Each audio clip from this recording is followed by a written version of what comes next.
hello लोगोफोर खुलुमबाय नोंथांमोनखौ गिबियावनो गासैखौबो सालाम बरना लाग्रोनाय जाबाय लोगोफोर नोंथांमोननि थाखाय जोंहा मोनसे मोजां रादाब ओंखारना फैदों यान्ट्रा इन्डिया लिमिटेड बिनिफ्राय जोंहा एप्रेन्टिसनि भेकेन्सि ओंखारना फैदों दै दा बेनिखायनो आं बे भिडिअखौ लानानै फैनाय जादों दा बे एप्रेन्टिस भेकेन्सिखौ नोंथांमोना एप्लाइ खालामनो हागोन मेट्रिक पास जानाय नोंथांमोनाबो आरो जायफोर बिथांमोना आईटीआई लानाय नोंथांमोननि थाखायबो जोंहा भेकेन्सि ओंखारना फैदों दा बेनिखायनो गासैबो भिडिअखौ नोंथांमोना जोबजासिम नाय आं क्वालिफिकेशननि बागै डिटेल्सै खोन्थाहरगोन आरो बेजों लोगोसेनो खैथा साख्रिनि भेकेन्सि दङ बैसोआ बेसेबां जानांगोन एप्लाइखौ खालामनो थाखाय पुरा डिटेल्सखौ नोंथांमोना बे भिडिअनि गेजेरजों मोननो हागोन गासैबो भिडिअखौ नायलांबाय थाबानो जाबाय लोगोफोर नोंथांमोना सोरबाफोर चेनेलाव गोदानै फैदोंबा चेनेलखौ साबस्क्राइब खालामना ला जाहाथे नोंथांमोना बेबायदिनो गोनां आपडेटखौ मोननो हायो यान्ट्रा इन्डिया लिमिटेड जायखौ जोङो YIL होननानैबो सर्ट फर्मआव मिथिनाय जायो दै बेनिफ्राय जोंहा बे नटिफिकेसना ओंखारना फैदों दा जोंहा बे जाहैबाय मा भेकेन्सिनि नामा बेखौ ट्रेड एप्रेन्टिस होननानै बेखौ बुंनाय जायो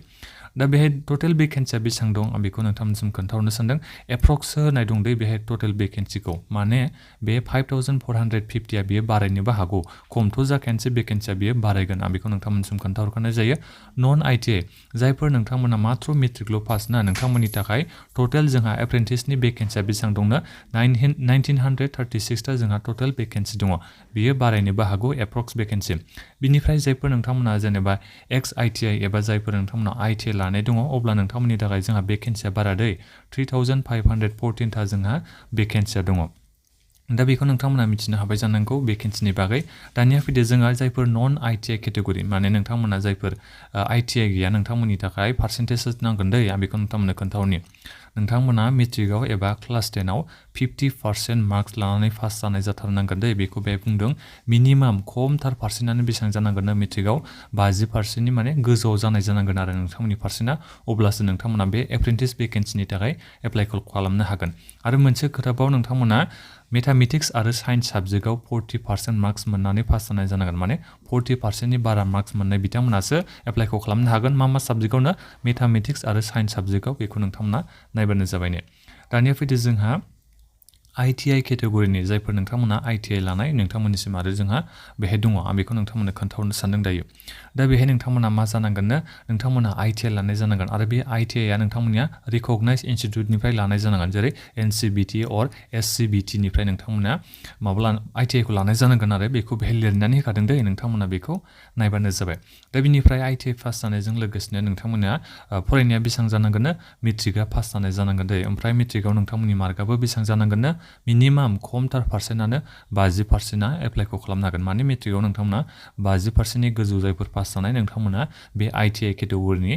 एप्रेन्टिसनि जबखौ नोंथांमोना एप्लाइ खालामनो हागोन नोंथांमोना गोबाङानो बुङो आरो जेनेबा एप्रेन्टिसआव जब नङा होननानै एप्रेन्टिस नोंथांमोना खालामबाय थानाय समावनो एप्रेन्टिसखौ मोननायनि सिगांनो नोंथांमोना माखासे ट्रेनिं बायदिसिना बेफोरबायदि जायो सेलेक्सन जानायनि सिगांनो नोंथांमोना एग्जाम आरि जाग्रोगोन बिनि उनावसो नोंथांमोना